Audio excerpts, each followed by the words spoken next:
नमस्कार दोस्तों, हरिओम स्टडी में आपका स्वागत है। इस वीडियो में प्रमेय 6.1 का हल करेंगे। देखिए इसमें क्या कहता है, यदि किसी त्रिभुज की एक भुजा के समांतर अन्य दो भुजाओं को भिन्न भिन्न बिंदुओं पर प्रतिच्छेद करने के लिए एक रेखा खींची जाए तो अन्य दो भुजाएं एक ही अनुपात में विभाजित हो जाती है। देखिए इसमें क्या कहता है, इसको थोड़ा समझ लेते हैं। यदि किसी त्रिभुज, मान लेते वह त्रिभुज ए बी सी है, ठीक है। मान लेते ए बी सी एक त्रिभुज दिया हुआ है। त्रिभुज की एक भुजा के समांतर यानी इस भुजा के समांतर अन्य दो भुजाओं को भिन्न भिन्न बिंदुओं पर, देखिए भिन्न भिन्न का मतलब अलग अलग, ठीक है, अलग अलग बिंदु जैसे डी और ई बिंदुओं पर प्रतिच्छेद करने के लिए एक रेखा खींची जाए, यानी बी सी के समांतर इस प्रकार एक रेखा खींची जाए तो अन्य दो भुजाएं यानी BC को छोड़ के ये अन्य दो भुजा AB और AC को, देखिए अन्य दो भुजाएं एक ही अनुपात में विभाजित हो जाती है, यानी एक ही अनुपात में यानी समान अनुपात में बट जाता है, ठीक है। यानी AD बट्टा DB बराबर AE बट्टा EC, यानी समानुपात हो जाता है। देखिए इसको थोड़ा समझ लेते हैं। देखिए जैसे 2/4 और 3/6 ये समानुपात है। देखिए इसको काटेंगे, देख 1 दूनी 2, 2 दूनी 4, देखिए 1 तिया 3, 2 तिया 6, तो देखिए ये कितना होगा 1/2 और ये भी होगा 1/2।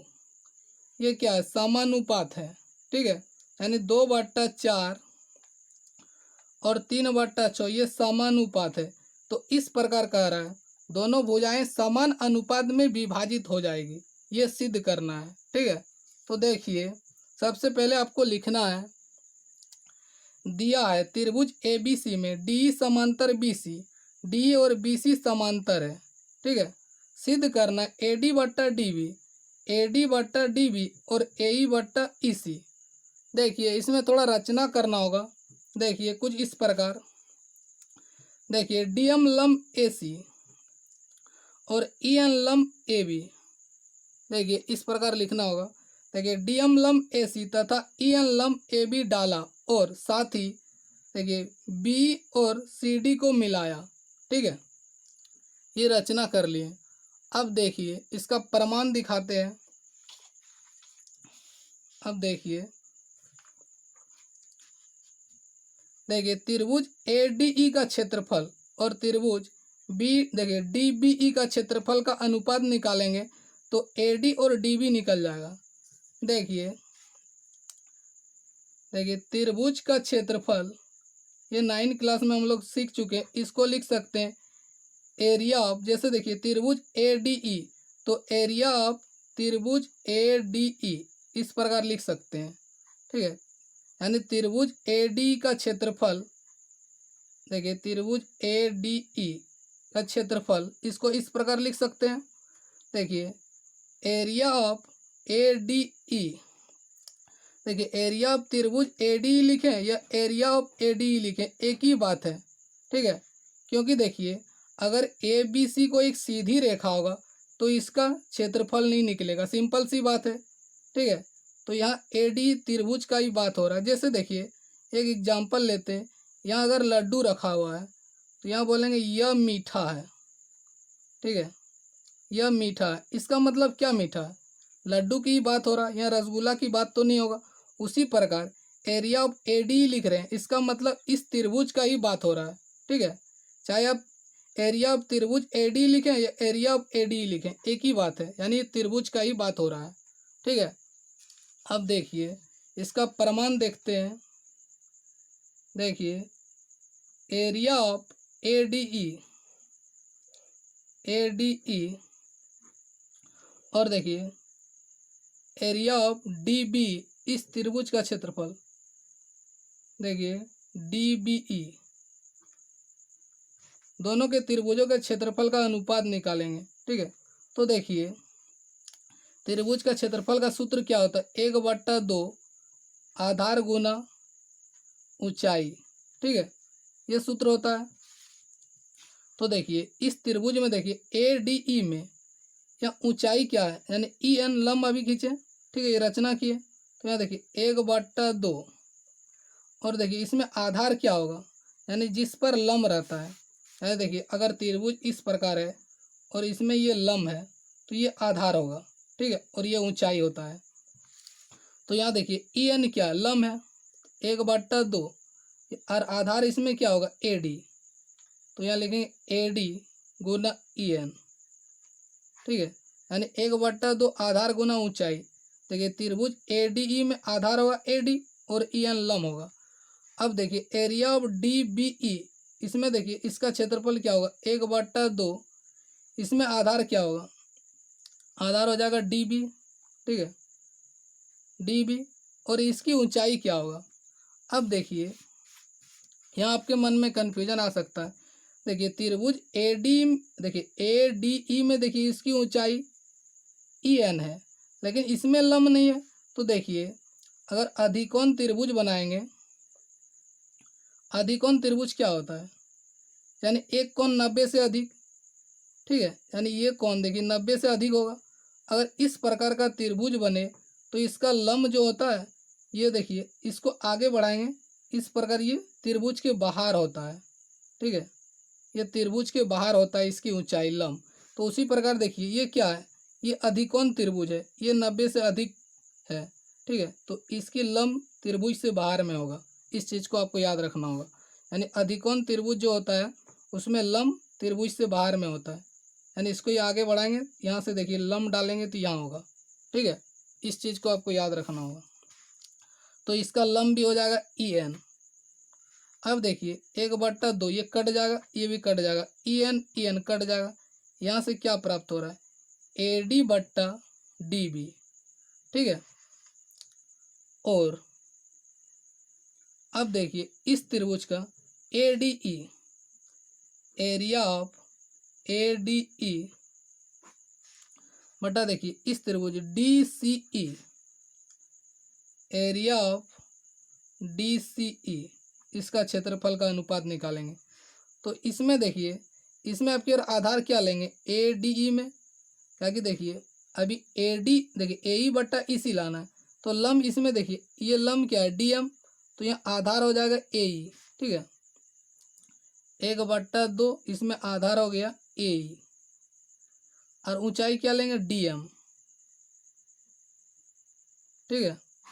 और देखिए अब देखिए इस त्रिभुज का डी सी ई, इस त्रिभुज में देखिए ये अधिकोण त्रिभुज है, तो इसमें क्या बताएं अभी इस प्रकार देखें, ये अधिकोण त्रिभुज ये बाहर में होगा इसकी, ठीक है, अभी बताएं अधिकोण त्रिभुज में बाहर में इसकी ऊंचाई होता है। तो यहाँ लिखेंगे 1/2, देखिए इसकी आधार क्या है ई सी, और इसकी ऊंचाई हो जाएगा डी एम, ठीक है, यानी अधिकोण त्रिभुज में ऊंचाई त्रिभुज से बाहर में होता है। इस चीज़ को याद रखना। यहाँ से देखिए कट जाएगा, ये भी कट जाएगा, तो ये क्या आ गया ए ई बट्टा ई सी। अब देखिए यहाँ एरिया ऑफ ए डी, यहाँ भी देखिए एरिया ऑफ ए डी, यहाँ दोनों त्रिभुज का क्षेत्रफल, और यहाँ देखिए डी बी ई है, यहाँ क्या है डी बी ई, लेकिन यहाँ डी सी ई है, ठीक है। अगर किसी तरह ये दोनों त्रिभुज का क्षेत्रफल अगर बराबर कर देंगे तो ये सिद्ध हो जाएगा। तो एक देखिए हम लोग 9th क्लास में एक प्रमेय पढ़े थे कि अगर देखिए एक ही आधार और देखिए इस प्रकार समांतर रेखाओं के बीच बने त्रिभुज का क्षेत्रफल बराबर होता है, यानी देखिए डी बी ई इसका आधार क्या है डी है, और इस त्रिभुज का देखिए डी सी ई इसका भी आधार यही है। तो इसको देखिए इस प्रकार लिखना है, तो देखिए यहाँ लिख दिए चूंकि त्रिभुज डी बी ई, देखिए डी बी, देखिए डी बी ई इसका आधार क्या है डी, और त्रिभुज देखिए डी सी ई इस त्रिभुज का भी आधार देखिए एक ही आधार डी, दोनों त्रिभुज का देखिए डी बी ई और देखिए डी सी ई दोनों का एक ही आधार डी है, ठीक है, तथा समांतर रेखाओं बी सी और डी, देखिए बी सी और डी ये समांतर प्रश्न में दिया हुआ, देखिए तो देखिए बी सी और डी के बीच बने दो त्रिभुज है, इसलिए क्या होगा दोनों का क्षेत्रफल बराबर होगा, यानी area of D B E बराबर होगा area of D C E के, ठीक है, दोनों का यहाँ क्षेत्रफल बराबर होगा। देखिए इसको बोल देते हैं समीकरण 1, इसको बोल देते हैं समीकरण 2 और इसको बोल देते हैं समीकरण 3। तो देखिए समीकरण 2 और 3 से क्या देखते हैं, समीकरण 2 और 3 से क्या लिखेंगे, देखिए समीकरण 2 तथा 3 से, देखिए यहाँ इस तरह लिखे तो इस प्रकार लिख देंगे, समीकरण 2 तथा 3 से, 3 से क्या लिखेंगे, देखिए डी बी ई और डी सी दोनों बराबर है, तो डी सी ई के जगह इसको लिख देंगे डी बी ई, ठीक है।